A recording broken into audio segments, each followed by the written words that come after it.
I think there was this assumption when I was growing up that you could collect these and save them for 2 or 3 decades and suddenly they'd be worth a whole lot of money. And that just turned out not to be the case. I mean, I keep them around because, well, once you have something for this long, it's kind of hard to get rid of them.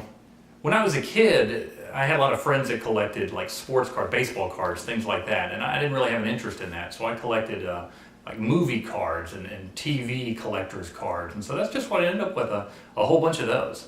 It's kind of ridiculous when you look at the collections that I have. I mean, I've got old, big name movies, E.T. and Star Wars and things like that. But they even made these cards for Charlie's Angels, a TV show, and I think I've even got some Dukes of Hazzard cards. It's really a silly collection.